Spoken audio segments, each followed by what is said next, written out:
أشهد أن محمد رسول الله۔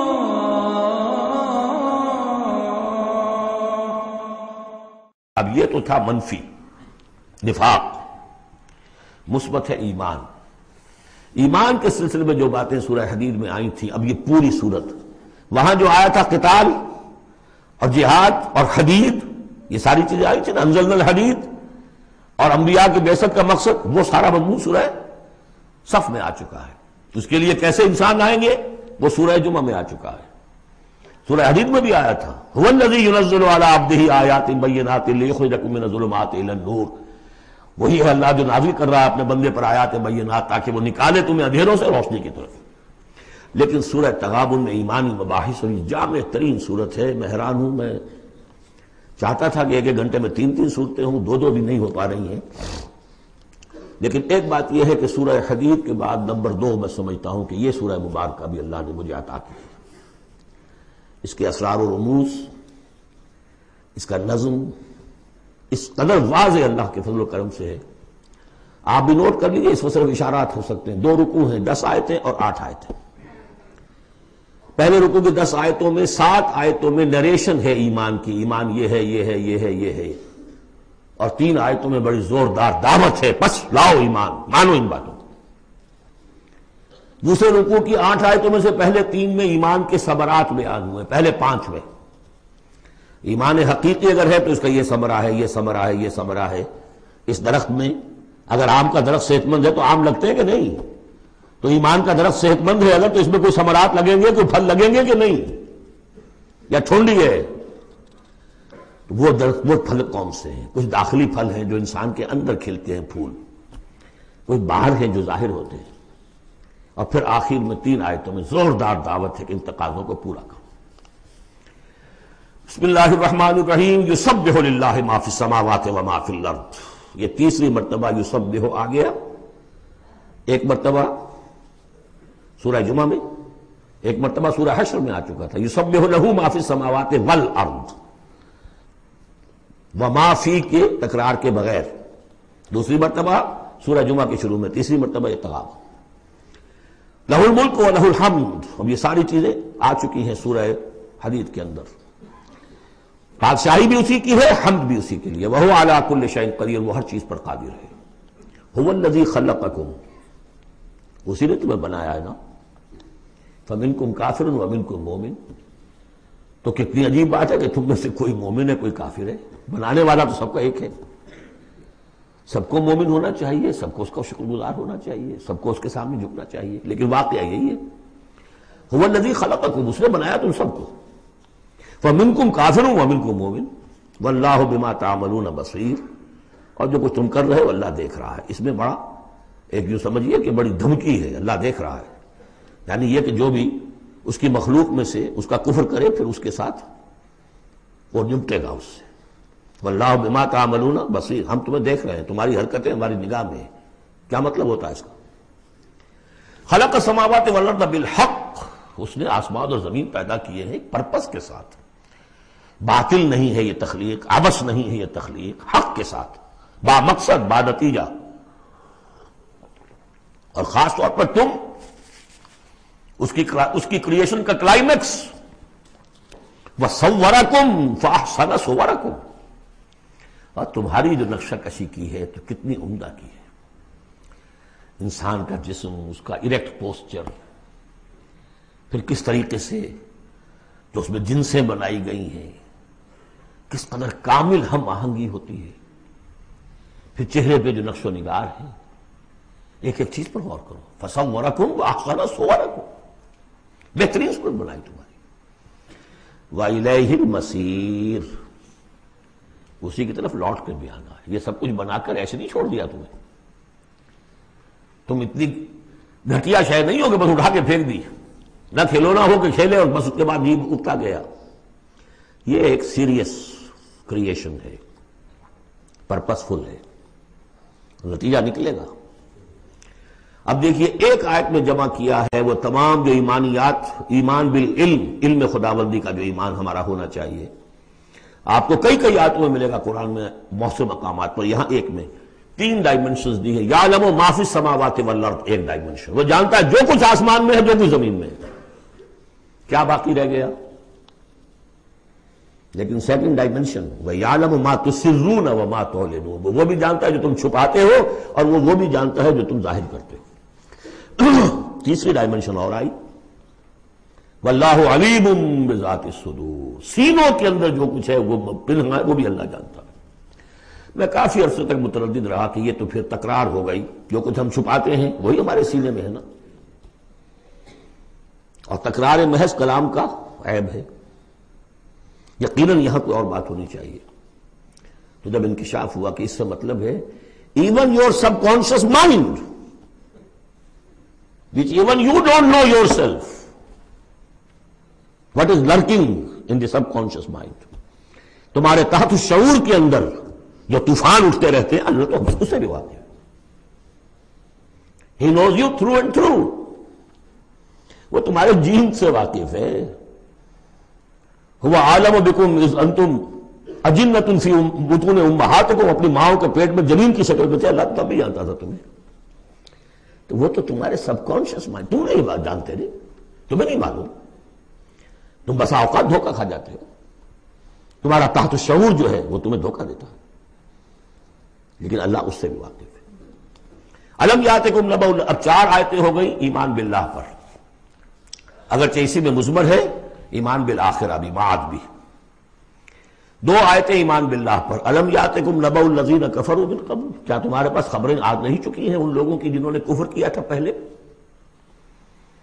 قوم نوح، قوم ہود، قوم صالح، پورا مکی قرآن پڑھ چکے ہو نا. اب تو ہم نزول کے اعتبار سے بھی بات کہہ سکتے ہیں، اب اپنے اس دورہ قرآن کے اعتبار سے بات کہہ سکتے ہیں، سارا مکی قرآن پڑھ ہی لیا تقریباً. الم یاتکم نبأ الذین کفروا من قبل، کیا آ نہیں چکی تمہارے پاس خبریں ان کی جنہوں نے کفر کیا تھا پہلے؟ اب اس کا تجزیہ کیا ہے. فذاقوا وبال امرہم، انہوں نے اپنے معاملے کی سزا چکھ لی، دنیا میں ہلاک کر دی گئی. وَلَهُمْ عَذَابٌ علیم، اور ابھی ان کے لیے عذاب علیم منتظر بھی ہے. ابھی تو عالم برزخ میں ہے نا، عذاب علیم جو آخرت کا ہے وہ تو ابھی منتظر ہے. اعد اللہ لہم عذابا علیما، اللہ تیار کر کے رکھا ہوا ہے. تجزیہ اگلی آیت میں ذالک بأنہ کانت تأتیہم رسلہم بالبینات، یہ اس لیے ہوا کہ ان کے پاس ان کے رسول آتے رہے واضح نشانیاں لے کر، واضح نشانیاں، واضح معجزے بھی اللہ نے جس کو دیے. فقالوا، تو انہوں نے کہا اب بشر یہدوننا، کیا بشر انسان ہمیں ہدایت دیں گے؟ فکفروا، اس پر کفر کیا انہوں نے. وتولوا، اور رخ پھیر لیا، گردن موڑ لی. واستغنى اللہ، اللہ بھی غنی ہے، اللہ تو غنی ہے ہی ہے. واللہ غنی حمید، اللہ غنی ہے، حمید ہے. اللہ نے بھی کہا دفع ہو جاؤ، جدھر جانا جاؤ.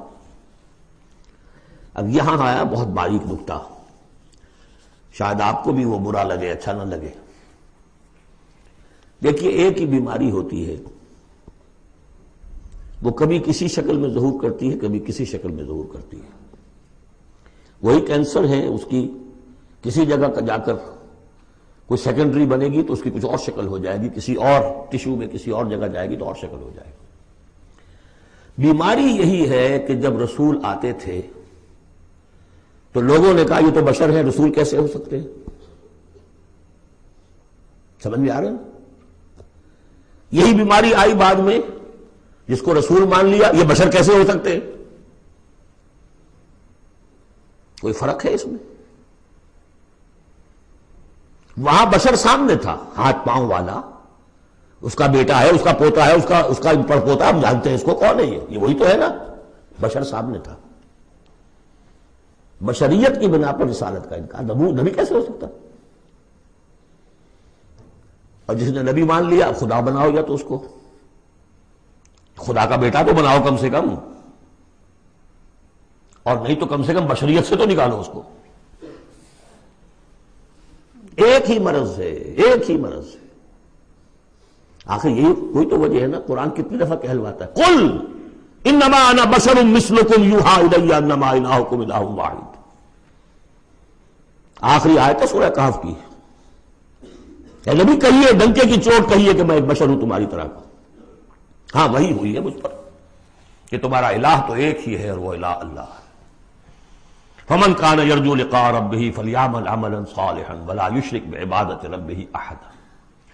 البتہ ایک دوسری انتہا بھی ہمارے ہاں ہے۔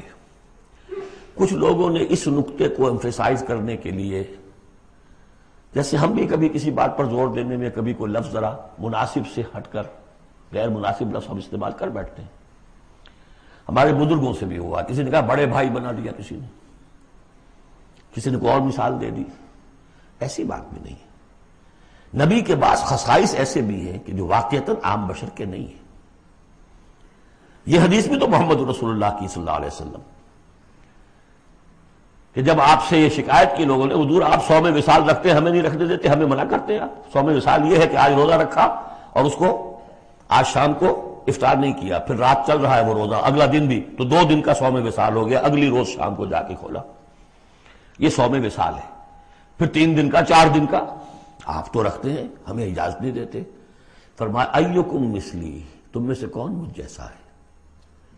ابھی تو عند ربی، میں اپنے رب کے پاس رات گزارتا ہوں، وہ یطعمنی ویسقین، وہ مجھے کھلاتا پلاتا ہے۔ تو بعض پہلو ہے، نبی اپنی پشت سے بھی دیکھتا تھا صلی اللہ علیہ وسلم، ہم تو نہیں دیکھتے۔ تو خصائص ہے۔ پھر نبی کو ساری سیر کرا دی گئی آسمانوں کی، زمین کی، کہاں لے گئے؟ عند سدرۃ المنتہی، عندہا جنت المأوی، اذ یغشی السدرۃ ما یغشی، ما زاغ البصر وما طغی۔ تو یہ معاملہ بھی نہیں، لیکن بنیادی طور پر وہ انسان ہے، انسانی عواطف و میلانات بھی تھے۔ چوٹ لگتی تھی تو درد ہوتا تھا، زخم کا وار لگا ہے تو اس پہ سے خون کا فوارہ چھوٹا ہی چھوٹا ہے، بچہ فوت ہو رہا ہے تو آنکھوں میں آنسو آئے ہی آئے ہیں، کبھی بددعا بھی نکل گئی ہے۔ کیف یہدی اللہ قوما خضبوا وجہ نبیہم بالدم، سب پڑھ چکے ہیں ہم یہ پورا قرآن مجید میں۔ لیکن یہ ہے کہ رسالت کا انکار بربنائے بشریت اور بشریت کا انکار بربنائے رسالت، یہ دونوں چیزیں غلط ہیں، اور یہ ہم بدل ہیں۔ ذالک بأنہ کانت تأتیہم رسلہم بالبینات فقالوا بشر یہدوننا فکفروا وتولوا واستغنی اللہ واللہ غنی حکیم۔ اب ایک آیت میں آ رہی ہے ایمان بالآخرہ، زعم الذین کفروا، ذرا اس کے زور کا اندازہ کیجئے گا، میں اپنا سا زور لگاتا ہوں، اپنی آواز کے ذریعے سے اس ایمفیسس کو واضح کرتا ہوں۔ زعم الذین کفروا ان لن یبعثوا، زوم ہو گیا ہے انہیں، غلط خیال ہو گیا ہے کہ وہ اٹھائے نہیں جائیں گے۔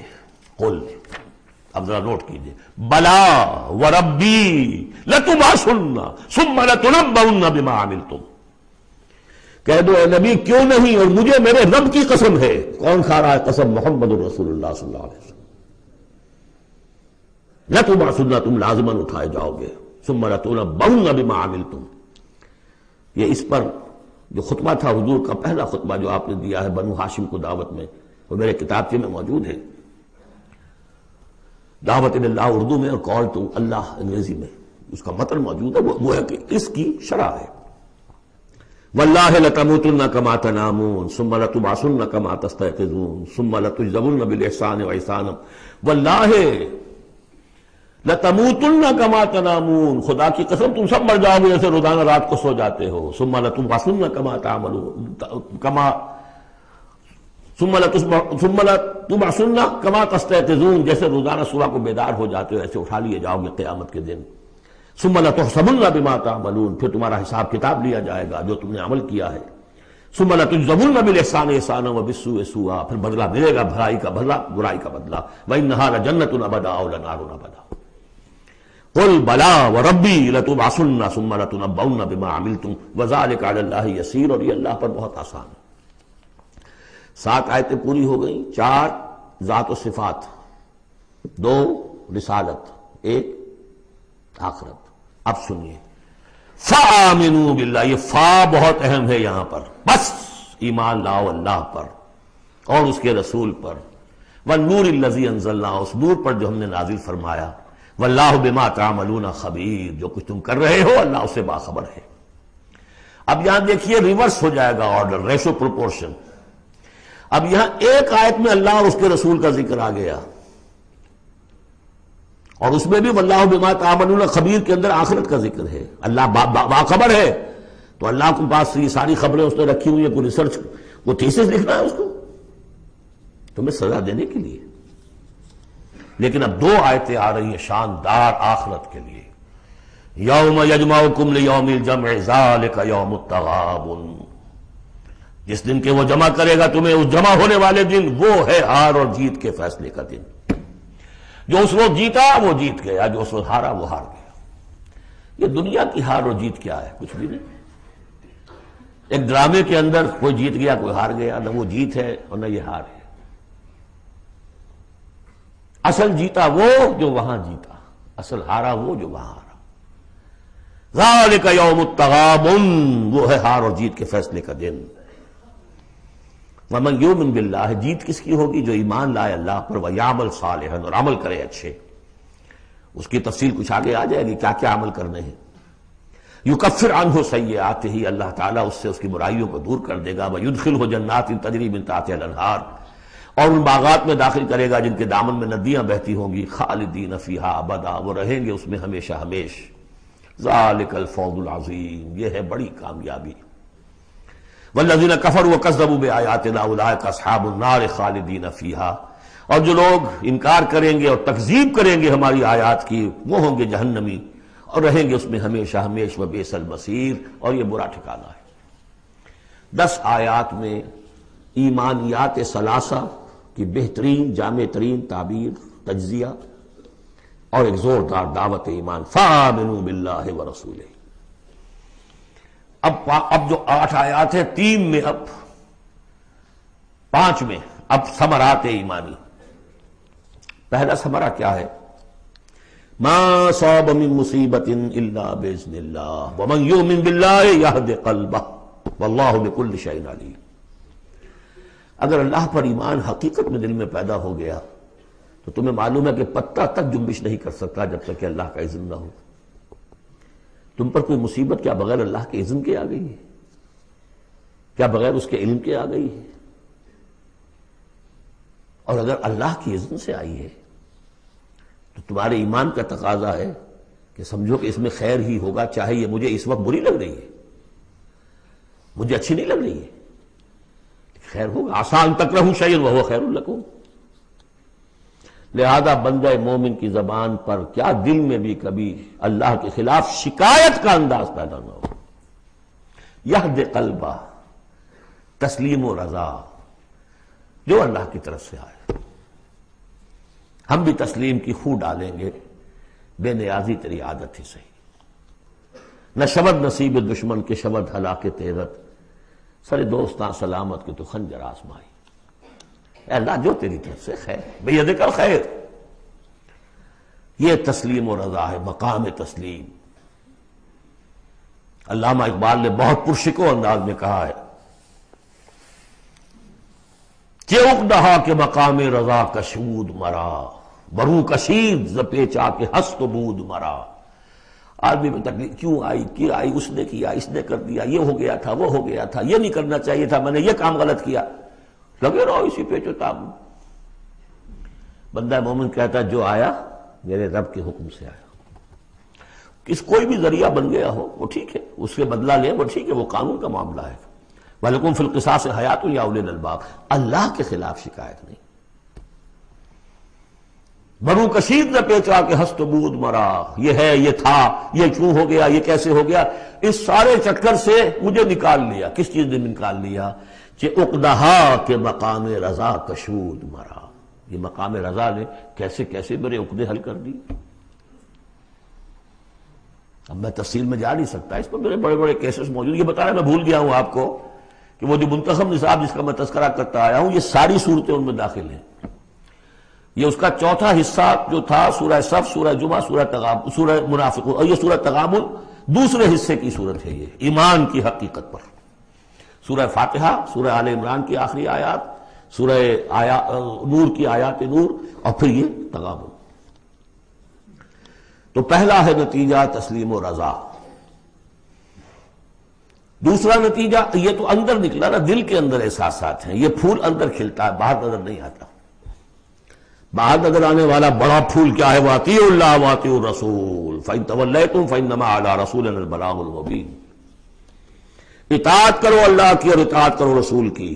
پھر اگر تم پیٹھ موڑ لو گے تو جان لو کہ ہمارے رسول پر سوائے صاف صاف پہنچا دینے کی کوئی ذمہ داری نہیں، باقی تمہیں خود جواب دہی کرنی پڑے گی۔ اس نے پہنچا دیا، اس نے حکم بتا دیا اللہ کا یہ حکم ہے، وَأَحَلَّ اللَّهُ الْبَيْعَ وَحَرَّمَ الرِّبَا۔ تم پڑے رہو اپنے الجھنوں میں اور اشکالات میں، انما البیع مثل الربا، لیکن احل اللہ البیع وحرم الربا، اللہ نے حلال کیا بیع کو، حرام کیا ربا کو۔ ہو آر یو، یہ ہو آر یو سے مجھے وہ شعر بھی یاد آ گیا ہے جو مقام تسلیم و رضا پر کہا ہے اکبر الہٰبادی نے، رضائے حق پہ راضی رہ، یہ حرف آرزو کیسا یوں ہو جائے۔ اچھا تم اللہ کو سکھا رہے ہو، یو وانٹ ٹو ٹیچ ہم آرزو، رضائے حق پہ راضی رہے، یہ حرف آرزو کیسا، خدا خالق، خدا مالک، خدا کا حکم تو کیسا، تو وہی ہو آر یو، اللہ نے فیصلہ کیا ہے یہ حرام ہے یہ حلال ہے۔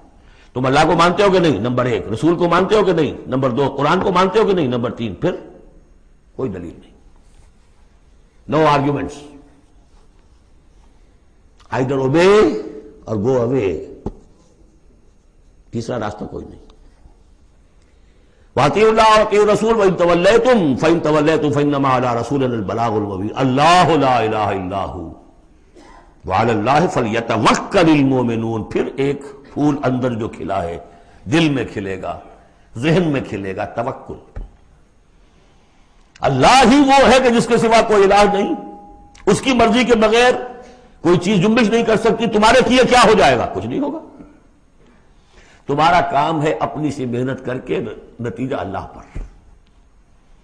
سارے وسائل موجود ہو تب بھی یہ نہ سمجھنا کہ یہ کام میں کر سکتا ہوں۔ گاڑی ہے، آج ہی ٹیوننگ بھی کرائی ہے، اس کے ٹینک بھی فل ہے، سب کچھ ٹھیک ہے، میں صبح ضرور جاؤں گا، نہیں جا سکتا۔ جب بھی یہ کہو گے ایمان سے دور ہو گئے۔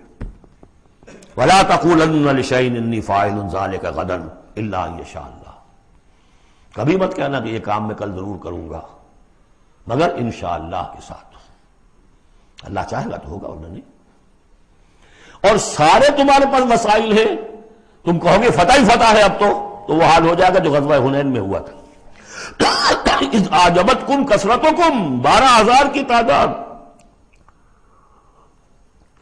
اور ایسی بھگدڑ مچی کہ چند 100 آدمی رہ گئے۔ یہ بھی بڑی محنت کر کے سید سلیمان ندوی صاحب نے کھود کریٹ کے نکالے ہیں کہ 300-400 آدمی تھے۔ استاد نے جو لکھا ہے شبلی نے وہ تو یہ ہے کہ 30-40 مسلمان رہ گئے تھے صرف 12,000 میں سے۔ تیسرا یہ پھول ہو گیا اندر والا۔ اب چوتھا، بڑے خطرناک معاملات آ رہے ہیں، ذرا توجہ سے سنیے۔ یا ایھا الذین آمنوا ان من ازواجکم واولادکم عدوا لکم فاحذروہم۔ اے ایمان کے دعوے دارو، تمہاری بیویوں اور تمہاری اولاد میں سے تمہارے دشمن ہیں، ان سے اپنے آپ کو بچا کر رکھو۔ فاحذروہم، یہی ہم پڑھ چکے ہیں پہلے لفظ، حضور سے کہا گیا تھا ہم العدو فاحذرہم قاتلہم اللہ ولا یؤفکون۔ بیوی کی محبت ہے، بیوی کی فرمائش یہ ہے۔ اب میاں صاحب جو ہیں کیا کریں، مجبوری، بچوں کو اچھے سے اچھا تعلیم دینی ہے، حلال سے نہیں ہوتی، حرام سے۔ گھر بار چھوڑو، ملک چھوڑو، جاؤ باہر، بوڑھے ماں باپ مر رہے، پانی دینے والا کوئی نہیں، اور ڈالر اور پیٹرول ڈالر کمانے کے لیے بیٹے گئے ہوئے باہر، کیا کریں؟ مکان بنانا ہے، یہ کرنا تھا، وہ شروع کی تھی، کوٹھی شروع کی تھی، وہ ابھی تک مکمل نہیں ہوئی ہے، وغیرہ وغیرہ۔ اور کہیں اگر اللہ نے توفیق دے دی ہے دین کی طرف بڑھنے کی اور کام کرنے کی، تو سب سے پہلے تو آڑے آتی ہے عام طور پر بیوی۔ دماغ خراب ہوا آپ کا، وہ بھی تو بڑا دیندار ہے، آپ سے زیادہ لمبی داڑھی ہے اس کے، وہ تو ساری رشوتیں بھی لیتا ہے اور یہ بھی کرتا ہے وہ بھی کرتا ہے، آپ ہی بڑے دیندار بن کر آ گئے۔ ناشتے پہلے ہوتے تھے پراٹھوں کے اور انڈوں کے، اور اب مل رہی ہے سوکھی روٹی، ظاہر بات ریزنٹمنٹ تو ہوگی۔ ان من ازواجکم واولادکم عدوا لکم فاحذروہم، یہ بالکل الٹی باتیں ہیں، ہمارے تصورات کی بالکل برعکس۔ انقلابی تحریک کے اعتبار سے 100% ہر چیز فٹ بیٹھتی ہے۔ وہ تصور نہ ہو تو یہ ساری باتیں جو ہیں یہ ایسی منتشر ہو جاتی ہیں، انمل بے جوڑ سی ہیں۔ یا ایھا الذین آمنوا ان من ازواجکم واولادکم عدوا لکم فاحذروہم، لیکن اس کے ساتھ ہی دیکھیے بیلنس کیا ہے۔ یہ میرے نزدیک قرآن مجید کے اعجاز کا ایک بہت اہم مقام ہے، جہاں ایک طرف یہ بتا دیا چوکس رہو، چوکنے رہو، سانپ کی طرح ہوشیار رہو، بیوی اور اولاد کی محبت تم سے کوئی غلط کام نہ کرا دے، لیکن یہ بھی نہیں کہ گھر کو آپ میدان جنگ بنا لیں، بلکہ معاف کرو، بخش دو، ساتھ یہ بھی ہے بیلنس کا ہے۔ وَإِن تَعْفُوا وَتَصْفَحُوا وَتَغْفِرُوا، 3 الفاظ آ رہے ہم معنی، اگرچہ معنی مختلف ہے۔ عفو کہتے ہیں کسی کو ڈھیل دینا، داڑھی کے لیے بھی آیا ہے حدیث میں اعف اللحا، داڑھیاں چھوڑو، داڑھیوں کو بڑھاؤ۔ عفو کے معنی ایک تو پکڑ لیا فوراً چھوڑو، ڈھیل دو۔ تصفحوا، کبھی کبھی ایسا بھی ہو کہ کوئی غلطی ان کی دیکھی اور ذرا دیکھی اندیکھی کر دی، چہرہ اپنا پھیر لیا، اسے پتہ ہی نہ چلے کہ دیکھا ہے، ابا جان نے دیکھا ہے یا شوہر نے دیکھا ہے، کیونکہ ہر بات پر پکڑیں گے اگر آپ تو ضد بھی پیدا ہو جائے گی، کسی وقت جو ہے ایک نیگیٹو سائیکالوجی ڈیولپ ہو جائے گی۔ تغفروا بخش دینا، یعنی جیسے کہ مغفر جو ہے سر کو ڈھانپ لیتا ہے، ڈھانپ دینا ان کی غلطی کو۔ وَإِن تَعْفُوا وَتَصْفَحُوا وَتَغْفِرُوا فَإِنَّ اللَّهَ غَفُورٌ رَحِيمٌ، تو اللہ بھی تو غفور اور رحیم ہے نا۔ تم چاہتے ہو کہ نہیں، جیسے سورہ نور میں آیا تھا کہ اے ابو بکر تم نے اپنے اس بھانجے یا اپنے عزیز مستح کا جو ہے جو مدد کرتے تھے روک دیا ہے، کیا تم نہیں چاہتے کہ اللہ تمہیں معاف کرے؟ اگر تم چاہتے ہو اللہ تمہیں معاف کرے تم بھی اس کو معاف کرو۔ وَإِن تَعْفُوا وَتَصْفَحُوا وَتَغْفِرُوا فَإِنَّ اللَّهَ غَفُورٌ رَحِيمٌ۔ اب یہ آ گیا، دیکھیے پہلے ایک انڈیویجول، ایک مرد مومن، اس کی زندگی میں 2 پھول اندر کھلے، ایک باہر والا پھول جو ہے وہ گوبھی کا پھول ہے بہت بڑا، اندر والا ہے تسلیم و رضا توکل، اور باہر والا جو ہے اطیعوا اللہ واطیعوا الرسول، وہ تو ظاہر بات ہے کہ پورے دین کے اوپر جو ہے وہ اب محیط ہو گیا جو بھی حکم ہے۔ لیکن اب اس کے بعد ایک فرد کے گرد سب سے پہلا حلقہ کیا ہے؟ اس کی اولاد، اس کا گھر۔ ان من ازواجکم واولادکم عدوا لکم، یہ تمہارا ایٹیچیوڈ ہونا چاہیے اپنے گھر میں۔ ایک طرف تو وہ جو طبعی محبتیں اللہ نے ڈالی ہوئی ہیں، کہیں وہ تم سے تمہاری منزل کھوٹی نہ کرا دیں، کہیں دین کے راستے پر بڑھنے سے رکاوٹ نہ بن جائے، ہوشیار ہو، فاحذروہم، ان سے بچو۔ لیکن ساتھ ہی ہے کہ گھر کی فضا کے اندر عفو، درگزر۔ دوسرا انما اموالکم واولادکم فتنہ، جان لو تمہارے مال اور تمہاری اولاد تمہارے لیے فتنہ ہے، اسی پر تو ہم آزما رہے ہیں تمہیں۔ زین للناس حب الشہوات من النساء والبنین والقناطیر المقنطرۃ من الذهب والفضة والخیل المسومۃ والانعام والحرث، یاد ہے کہ نہیں سورہ آل عمران کی آیت؟ اللہ نے یہ محبتیں ڈالی ہیں، تبھی تو امتحان ہے، آزمائش ہے، یہ محبتیں ہی نہ ہو تو سب کے سبھی اللہ کے بندے بن جائیں۔ دیکھنا تو یہی ہے کہ تم کس کس چیز کو، کس کس ریزسٹنس کو، کس کس ہرڈل کو عبور کر کے آ سکتے ہو ہمارے پاس۔ انہی پتھروں پہ ہو کر اگر آ سکو تو آؤ، میرے گھر کے راستے میں کوئی کہکشاں نہیں ہے۔ جنت جو ہے وہ بہت ناپسندیدہ چیزوں سے گھیر دی گئی ہے، تو یہ اموال اولاد یہ تمہارے لیے فتنہ ہے، جانچے جا رہے۔ اولاد کو کیا بنانے کی فکر کی تھی تم نے؟ بندہ مومن بنانے کی فکر کی تھی یا ایک پیسہ کمانے والی مشین بنانے کی فکر کی تھی؟ اور اچھی طرح جان لیجئے کسی شخص کے دل میں ایمان کتنا ہے اس کا اصل انڈیکس وہ یہ ہے کہ وہ اپنی اولاد کو کیا بنا رہا ہے، اس نے خود کتنا ہی بہروپ جو ہے وہ بنا بیٹھا ہو، بہت بڑا عالم دین اور مسند نشین اور بہت بڑا صوفی اور بہت بڑا مرشد، لیکن یہ دیکھیے اس نے اپنی اولاد کو کیا بنانے کی کوشش کی ہے، اس کا اصل جو باطن ہے وہ وہاں نظر آئے گا، ویلیوز جو اس کے اندر ہیں وہ وہاں نظر آئیں گے۔ اب آئی تیسری بات، انما اموالکم واولادکم فتنہ واللہ عندہ اجر عظیم، اللہ ہی کے پاس اجر عظیم ہے۔ اولاد سے بھی تم یہ نہ سمجھنا کہ تمہارے بڑھاپے کا سہارا بن جائے گا، یہ بھی کچھ پتہ نہیں، کیا پتہ یہی اولاد بڑھاپے میں ٹھوکریں بھی مارے، ٹھوکریں اگر پاؤں سے نہیں ماریں گے زبان سے ماریں گے، سینہ تان کر کھڑے ہو کر کہیں گے، باتیں کریں گے، ابا جان کیا آپ باتیں کرتے ہیں، دقیانوسی باتیں آپ کرتے ہیں، زمانہ بدل گیا، آپ کو کیا معلوم۔ لیکن اب آ رہا خلاصہ، فاتقوا اللہ ما استطعتم واسمعوا واطیعوا وانفقوا خیرا لانفسکم۔ اللہ کا تقوی اختیار حد امکان تک، اور سنو اور اطاعت کرو، سنو اور اطاعت کرو۔ اطیعوا الرسول تو پہلے آ چکا تھا، یہاں یہ کیوں کہا گیا؟ سوچا کبھی آپ نے؟ اس لیے کہ رسول کی اطاعت، رسول کے زمانے میں رسول کے امیر جس کو مقرر کیا اس کی اطاعت بھی تھی کہ نہیں؟ من اطاعنی فقد اطاع اللہ ومن عصانی فقد عصى اللہ ومن اطاع امیری فقد اطاعنی ومن عصى امیری فقد عصانی۔ غزوہ احد میں اصل جو معصیت ہوئی تھی، نافرمانی ہوئی تھی، وہ کمانڈر کی ہوئی تھی، جہاں سے کہ تیر انداز ان کے حکم کے باوجود، روکنے کے باوجود چلے گئے تھے۔ کیسے سزا دی اللہ نے؟ پھر حضور کے زمانے میں تو حضور تھے، آئندہ کون ہوں گے؟ کوئی اللہ کا بندہ ہوگا جو پھر کھڑا ہو، من انصاری اللہ، جو دین کا ہی کام کرنے کے لیے داعی کھڑے ہوئے ہیں، دعوتیں ہیں، اصل بندہ شہید کھڑے ہوئے، مولانا مودودی کھڑے ہوئے، مولانا الیاس صاحب کھڑے ہوئے، پچھلی صدیوں میں سید احمد بریلوی کھڑے ہوئے، لوگ کھڑے ہوتے رہیں گے۔